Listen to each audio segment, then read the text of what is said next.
嗨，我是5块，欢迎来到速酷3C 团。终于我也晋升有车阶级啦。那需要养一台车啊，就需要很多的业配来支援。这边就持续征求各大车用设备厂商的来信咯。那要开车上路要有保障，除了买保单之外，就是要有行车记录器。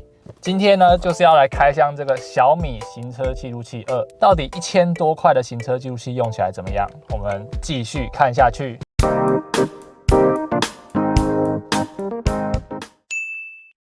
那接下来我们来开箱小米行车记录器2，它的外盒就是蛮小米的作风啦，就是明显的产品。行车记录器本体静电贴2片，说明书应该是要看一下，因为要安装。这边也有安装的一些步骤图解啦，如果你常装钢弹的话，这个应该蛮好懂。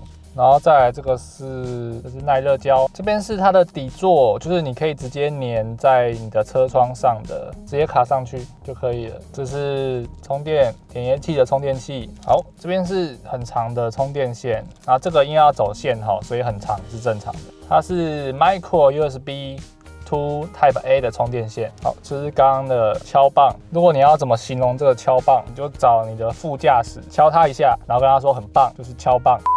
这边就是本体。那本体呢，其实没有我想象中的大。那功能键有4颗，正面右边有充电孔 ，Micro SD 卡的卡槽。那它的 SD 卡呢，最低只能吃16G 哦，所以你家只有8G 的话，可能就不能用了。然后它没有附记忆卡。小米做黑色的其实也有一个好处，就是说，像我们现在很多车用电子，如果你太花俏，你放在车上其实蛮容易被偷的。做黑色的比较低调一点。那它的前方的镜头呢是可以转动的，所以你可以自己去调整你粘贴的位置，方便粘在各种的角度去瞧。萤幕部分呢是3寸的 IPS 萤幕，处理器是海思 HI3556，录影的解析度是2K， 比上一代的小米行车记录器画质还要再更高。镜头部分是140度的 f1.8 超广角镜头，里面有电池是470毫安时。它支援的记忆卡呢是 Micro SD 卡，支援16到128G 的记忆卡。那记忆卡呢，记得你要买小米行车记录器的时候要另外一起买，不然它没有附。再来，它可以支援手机连线，那手机连线的部分是支援 2.4G 赫兹的。再来，它 Android 和 iOS 都可以使用 APP 来做连线。那行车记录器我觉得最难的是安装，未来我们在开车用产品应该都会有这一个重点，所以在车上使用任何电器都要注意走线或者是日晒的风险。那小米行车记录器还有不错的图解说明大家可以到官网去看看。那我们待会就会按照官网图来做安装，有4个实用的功能，我们这边也帮大家介绍一下。第一个是语音控制，这边呢只要讲说我要拍照或者是我要录像，它就会自动的帮你拍照或者是做录影，不用像是一些语音助理的前缀词需要先喊它的名字。那你喊我要拍照或是我要录像呢，它都是独立储存的，不会因为循环录影而洗掉。再来呢就是自动循环录影啦。那这边讲循环录影应该都是很基本的功能吧，但是它有动作感应器，所以在有紧急碰撞的时候呢，它就会自动帮你做独立的录影，这一点我觉得还不错。第3个是停车监控，在停车之后呢，如果有任何异常的震动或者是碰撞，它也都会自动启动录影功能。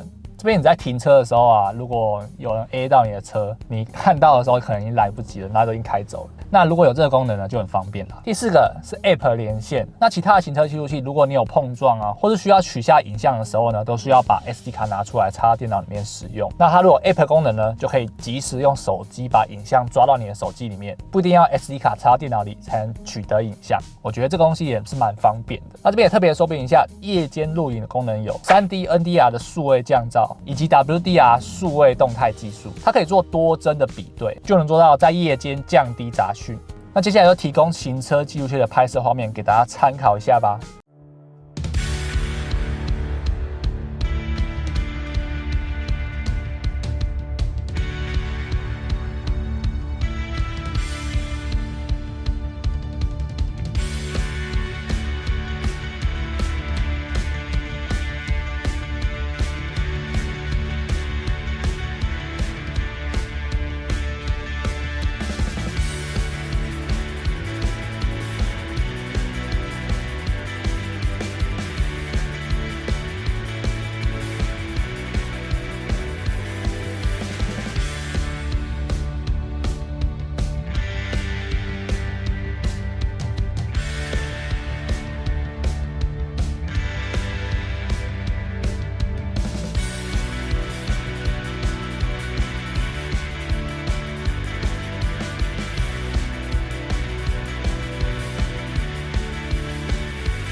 以上我们来做个总结，小米行车记录器2价格呢是1795元，对于新手新车入门，我觉得是 CP 值蛮高的一个选择。那以上就是我们在小米行车记录器2的开箱体验啦。喜欢我们影片，请帮我们按赞、订阅、分享。我们下次影片再见啦，拜拜。